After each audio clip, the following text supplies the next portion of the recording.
नमस्कार पेंशन धारकों, आप सभी का स्वागत करते हैं एक बार फिर से हमारे इस YouTube चैनल पर। दोस्तों, इस समय की EPS 95 पेंशन धारकों के लिए बहुत ही महत्वपूर्ण और इम्पोर्टेंट खबरें निकलकर सामने आ चुकी है, जिसके तहत दोस्तों पेंशन बढ़ोतरी को लेकर 3 अलग अलग प्रकार की लिस्टें जारी हो चुकी है, जिसमें 5,000 पेंशन, 7,500 और 9,000 रुपए की पेंशन दोस्तों 10, 35 और 20 लाख लोगों को दी जाएगी। तो आपको कितनी पेंशन मिलेगी, इसके बारे में चर्चा आज की इस वीडियो के अंदर हम करने वाले हैं। वहीं दोस्तों, सेवानिवृत्त केंद्रीय कर्मचारियों की EPS 95 पेंशन धारकों की मांगों को लेकर मोदी से लगाई गई है गुहार। जी हां दोस्तों, प्रधानमंत्री मोदी जी से आखिरकार क्या गुहार लगाई है, इनके बारे में भी दोस्तों आज की इस वीडियो के अंदर संपूर्ण रूप से जानकारी देने वाली हैं। वहीं दोस्तों, यहां पर जब से सीलिंग हटी है तभी से लेकर पेंशन धारक एक्चुअल बेसिक पेंशन की बात कर रही थी, तो इसी को लेकर हाल फिलहाल में आप सभी के लिए EPFO की ओर से नई करंट पेंशन को लेकर टेबल जारी कर दी जा चुकी है, जिसमें मंथली सैलरी के आधार पर आप सभी को पेंशन दी जाएगी। तो इनको लेकर जो टेबल जारी हुई है, इसकी भी विस्तृत चर्चा दोस्तों आज की इस वीडियो के अंदर हम करने जा रहे हैं। वहीं दोस्तों, आप सभी को बता दें कि आप सभी यहाँ पर पेंशन धारक जितने भी हैं,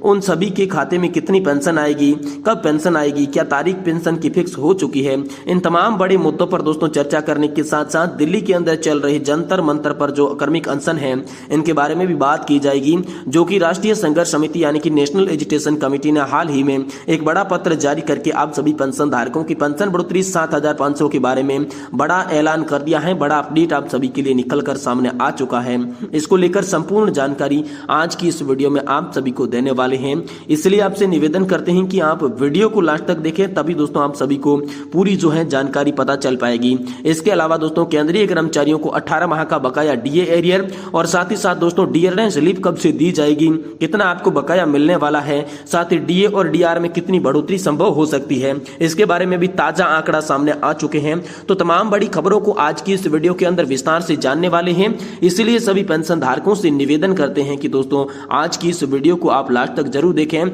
जिससे पेंशन से जुड़ी हर बड़ी खबर आपको सही सटीक और तथ्यों पर आधारित सबसे पहले पता चल सके। तो चलिए वीडियो की शुरुआत करते हैं। देखिए, सबसे पहले बात करते हैं EPS 95 पेंशन धारकों के लिए हाल फिलहाल में 3 लिस्टें निकलकर सामने आ चुकी है, जिसमें दोस्तों 5,000 रुपए, 7,500 और 9,000 रुपए की पेंशन को लेकर दोस्तों हाल फिलहाल में असमंजस बना हुआ था। तो इसी को लेकर दोस्तों आप सभी के लिए आदेश सामने निकलकर आ चुका है कि यहाँ पर जो है पेंशन धारक हैं, केंद्र के तहत साथ ही राज्यों के तहत 20 लाख ऐसे EPS 95 पेंशन धारक हैं जिनको 5,000 या फिर इससे कम न्यूनतम पेंशन दी जाएगी, क्योंकि हाल फिलहाल में EPFO के डाटा में यह सामने निकलकर आ चुका है कि ज्यादातर जो कर्मचारी है उन्होंने 20 या फिर 20 साल के कम का कंट्रीब्यूशन दिया है, जिसके तहत उनकी जो पेंशन है वो पेंशन दोस्तों यहाँ पर 5,000 रुपए प्रति महीना बनकर आती है। तो दोस्तों 20 लाख ऐसे कर्मचारी और पेंशन धारक है जिनको यहाँ पर 5,000 रुपए की न्यूनतम पेंशन से नीचे के स्तर की पेंशन जो है वो दी जाएगी। ये आप सभी के लिए पहली लिस्ट जारी कर दी जा चुकी है। वहीं दोस्तों 35 लाख कर्मचारियों को मिलेगी 7,500 रुपए की पेंशन।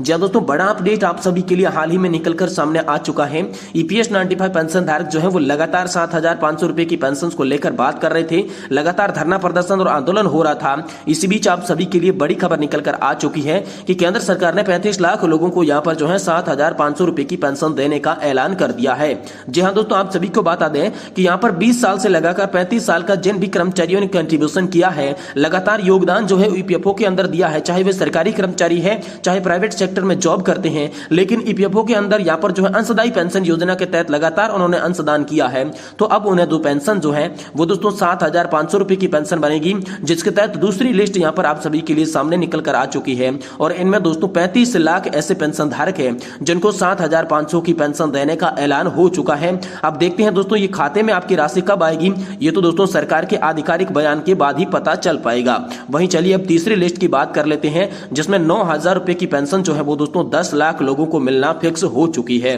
जी हां दोस्तों, इसके बारे में बड़ी खबर निकलकर सामने आ चुकी है। जी हां दोस्तों, आप सभी जानते होंगे कि हायर पेंशन का ऑप्शन सेलेक्ट करने के लिए दोस्तों यहाँ पर आप सभी को पहले मोहलत दी गई थी, जिसके तहत 17 लाख से ज्यादा आवेदन आ चुके थे। वहीं दोस्तों 3 लाख से भी ज्यादा आवेदन जो थे वो दोस्तों पेंडिंग पड़े थे। इसी को लेकर लगातार डाटा जुटाने की कोशिश की जा रही थी। इसी बीच बड़ी खबर आप सभी के लिए आई है कि 10 लाख ऐसे जो पेंशन धारक हैं उनको यहाँ पर 9,000 प्लस DA की पेंशन देना फिक्स कर दिया जा चुका है। वहीं बाकी बचे 50% पेंशन धारकों की हायर पेंशन पर अभी भी काम चल रहा है, या तो किसी का अंशदान पूरा नहीं हो पाया है या सरकार के पास पूर्ण रूप से उनके आंकड़े नहीं पहुंच पाए हैं। इसी कारण से सिर्फ 10 लाख पेंशन धारक ही ऐसे हैं जिन्होंने हायर पेंशन का ऑप्शन जो चुना था, उन्हें दोस्तों 9,000 रुपए प्लस DA की पेंशन को मंजूरी हाल फिलहाल में आप सभी के लिए दी जा चुकी है। इसी बीच दोस्तों आप सभी के लिए एक बड़ी खबर और निकलकर सामने आ चुकी है। सेवानिवृत्त केंद्रीय कर्मचारी ईपीएस 95 पेंशन धारकों की मांगों को लेकर मोदी सरकार से गुहार लगाई है। जहां दोस्तों लोकसभा सांसद प्रधानमंत्री जी से आग्रह किया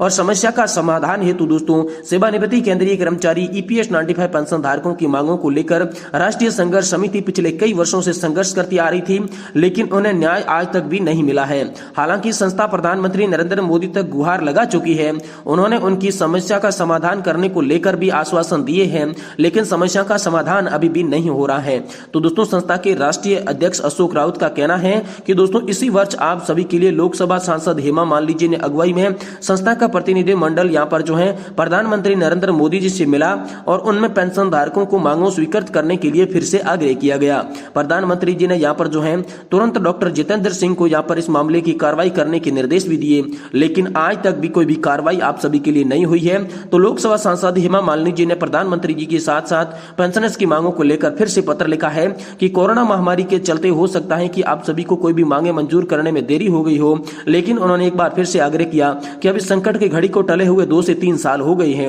अब पेंशन धारकों को यहाँ पर 7,500 रुपए की मासिक पेंशन, महंगाई भत्ते के साथ साथ चिकित्सा सुविधा उपलब्ध करवाए और देश की कार्रवाई जारी करें ताकि उन्हें भी दोस्तों यहाँ पर न्याय मिल सके। ये बड़ी गुहार दोस्तों हाल फिलहाल में सेवानिवृत्त कर्मचारियों के द्वारा ईपीएस 95 पेंशन धारकों की मांगों को लेकर पीएम मोदी जी से बड़ी गुहार हाल फिलहाल में आप सभी के लिए लगाई जा चुकी है। वहीं दोस्तों चलिए हाल फिलहाल में जारी हुई ईपीएफओ की टेबल के आधार पर आप सभी की पेंशन का कैलकुलेशन को समझते हैं, लेकिन आप सभी से निवेदन है कि वीडियो को आप लास्ट तक जरूर देखिएगा। देखिए ईपीएफओ के द्वारा जारी की गई नई टेबल के अनुसार उनकी पेंशनेबल सर्विस के आधार पर यहाँ पर जो है पेंशन कितनी बनेगी, ऐसा दोस्तों इसमें कैलकुलेशन समझाया गया है। जिसमें दोस्तों सबसे पहले हम बात करते हैं करंट पेंशन की। तो दोस्तों यहाँ पर जो है 10 साल या फिर 15 साल ईपीएफओ के अंदर कंट्रीब्यूशन करने वालों को जो कि 15,000 रुपए की सैलरी लिमिट के आधार पर किया था, तो दोस्तों उन्हें 2,000 से लगाकर 3,000 रुपए की पेंशन दी जाएगी। वहीं दोस्तों 20 से 25,000 यहाँ पर जो 20 से 25 साल जिन्होंने भी कंट्रीब्यूशन दिया है 15,000 रुपए की सैलरी लिमिट के आधार पर,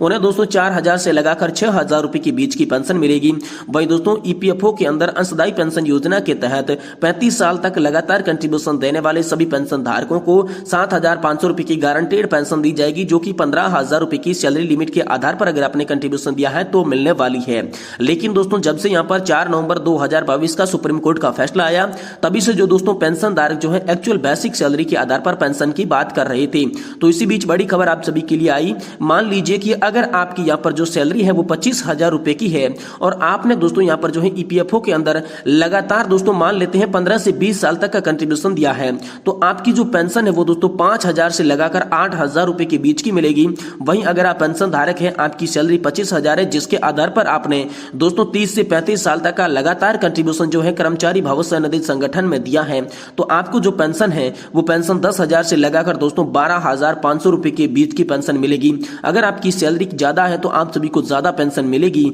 लेकिन आपकी सैलरी कम है तो दोस्तों जैसे आपने सैलरी के आधार पर कंट्रीब्यूशन दिया है उसी प्रकार से आप सभी को पेंशन प्रोवाइड होती रहेगी। ऐसा दोस्तों अपडेट हाल फिलहाल में आप सभी ईपीएस 95 पेंशन धारकों के लिए निकलकर सामने आ चुका है। वही दोस्तों ईपीएस पेंशन धारकों के लिए बात की जाए तो हाल फिलहाल में नेशनल एजुकेशन कमेटी के द्वारा दिल्ली के जंतर मंतर पर कर्मिक अनशन एक बार फिर से चलाया जा रहा है, जिसमें दोस्तों बड़ी संख्या में यहाँ पर पेंशन धारकों का जोर दिखाई दे रहा है। पेंशन धारकों ने इस बार कहा है कि इस बार की लड़ाई हमारी आखिरी लड़ाई होगी। जब तक ईपीएस 95 पेंशन धारकों की तमाम मांगे पूरी नहीं हो जाती तब तक दोस्तों हम यहाँ पर जो है प्रदर्शन करते रहेंगे, जिसमें महंगाई भत्ते को लेकर मांग की जा रही है, 18 महीने की एरियर को लेकर मांग हो रही है, फिक्स मेडिकल अलाउंस को लेकर मांग हो रही है, साथ ही साथ पेंशन धारकों की यहाँ पर जो है 7,500 की पेंशन को लेकर बड़ी मांग आप सभी के लिए नजर आ रही है। देखते हैं दोस्तों तमाम मांगों पर क्या बड़ी खबर होगी। आने वाले समय में हम आपको इसी चैनल के माध्यम से बताने की कोशिश करेंगे, इसलिए आप सभी से निवेदन करते हैं कि आप वीडियो को लाइक करके के साथ साथ चैनल को जरूर सब्सक्राइब कर दें,